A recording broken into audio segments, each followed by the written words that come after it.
What's up guys, welcome back to my channel for another video.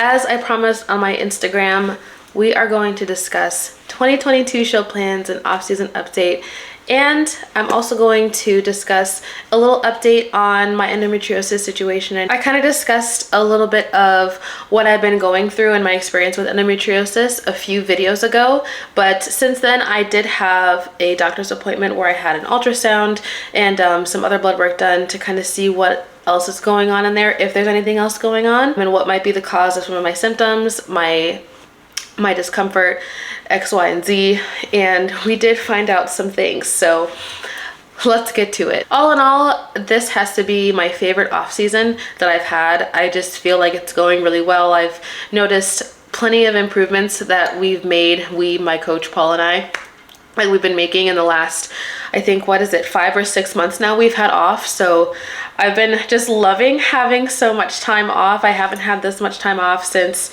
I think I started competing, so I'm just loving living life. I've started taking up dance class, doing photo shoots, just kind of living life and doing me, and obviously working and being able to kind of be better and focused on other aspects of my life, not just competing, as something that I think is super important, and I think doesn't get enough attention as far as some of the things that help transition into off season and make that transition a little bit easier. I think when you don't have quite as much going on outside of competing, it does make it very hard and difficult, I think, to transition into off season, because you do lose, I think, this sense of identity, because, you know, we identify as competitors, right, being on stage and being stage lean.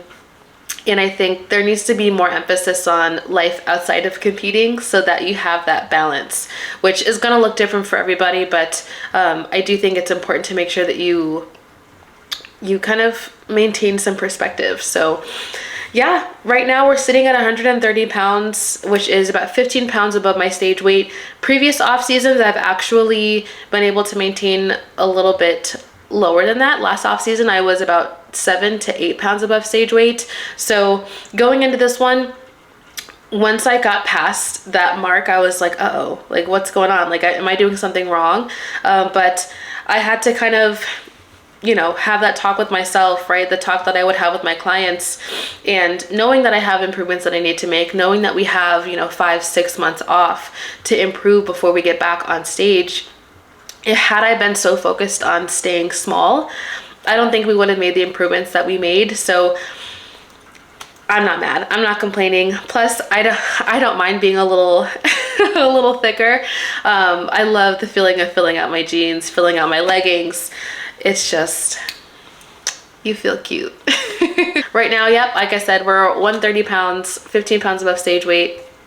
And food is pretty good. We're at around 2,100 to 2,200 calories. I'm obviously not perfect. I still track my macros, but you know, I'm not perfect with those every single day. I have, you know, my staple meals that I know that I'm going to be eating every day. Like my breakfast is usually the same, pre and post workout are usually the same, and then I have a couple meals or snacks here and there that I'll play around with, but for the most part, it's pretty consistent. And then I do have my free meal, which is, and some people would call it a cheat meal, but I like to call it a free meal or untracked meal, just because I feel like the term cheat has a negative connotation. And yeah, so I'm living life. I'm eating good. Cardio is pretty low. We're at 10 minutes 3 days a week, which is really just on the days that I train. That's my warm up for my training.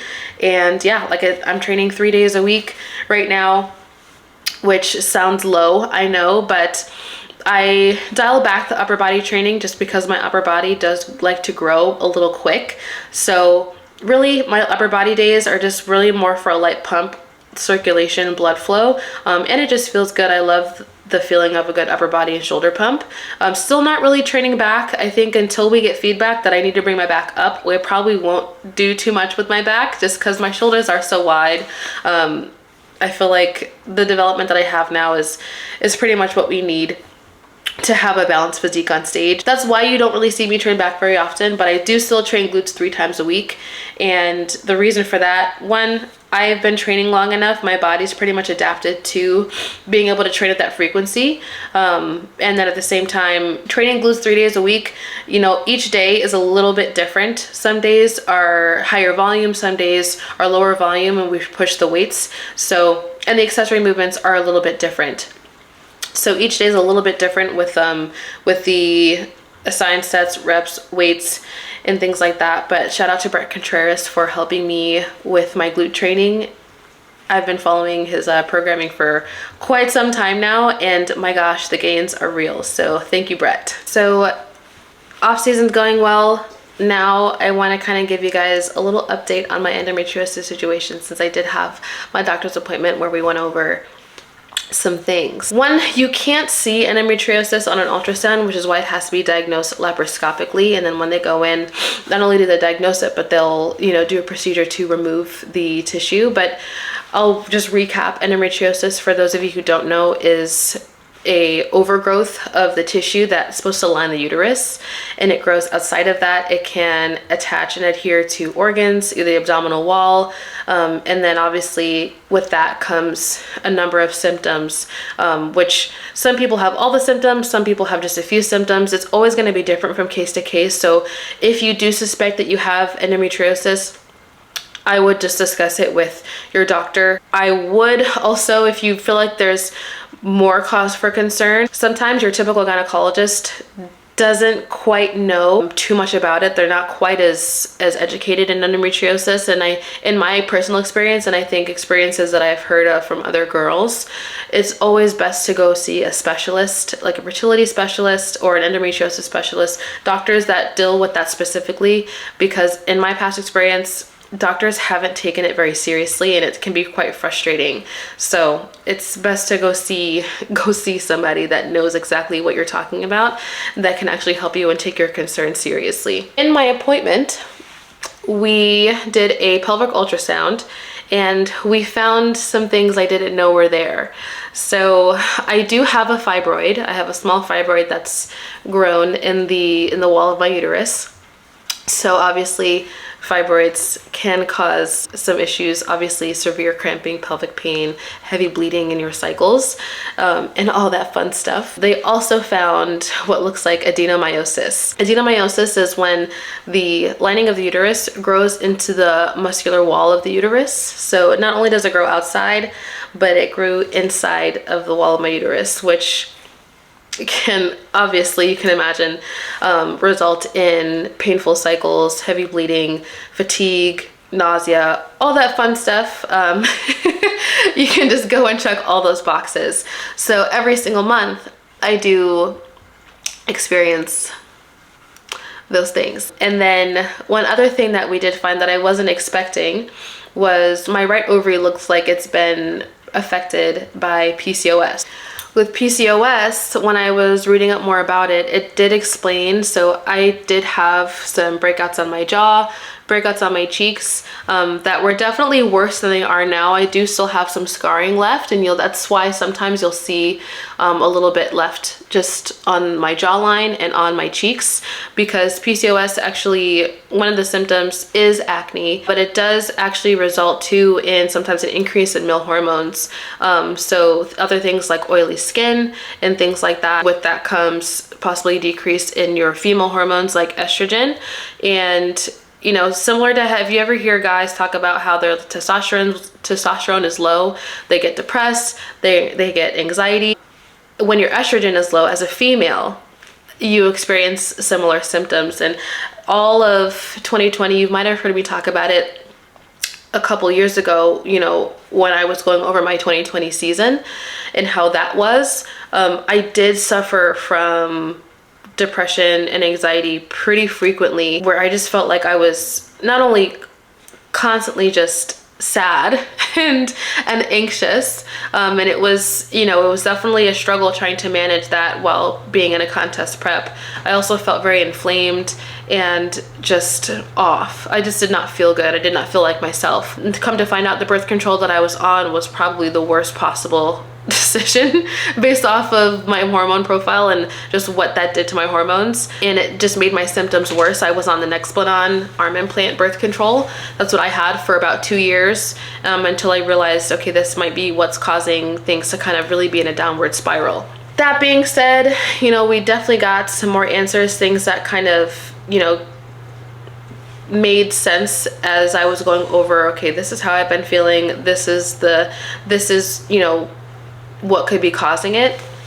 And so I have a consult with the surgeon scheduled for the end of March, and after that we will schedule my surgery, and they will go in and remove that tissue, remove that fibroid, and hopefully fix me up, tune me up, and I'll be good to go. With that timeline still being a little bit not super clear, my show plans are definitely, as you can imagine, not set in stone. So our plan right now is to actually start dieting after I get back from the Arnold. So next week I'll get back from the Arnold and we'll just start dieting, and our target, if I'm 130 now, our target's to get down to like 125 before I have my surgery, because I'm gonna have to take 2 weeks off of downtime to recover. And then our focus is just gonna be to maintain, recover, and then once I'm feeling well enough, we'll get back into prep, get back into dieting, and focus on hopefully getting on stage in August. I would love to do Tampa Pro again, so that is definitely at the top of my list.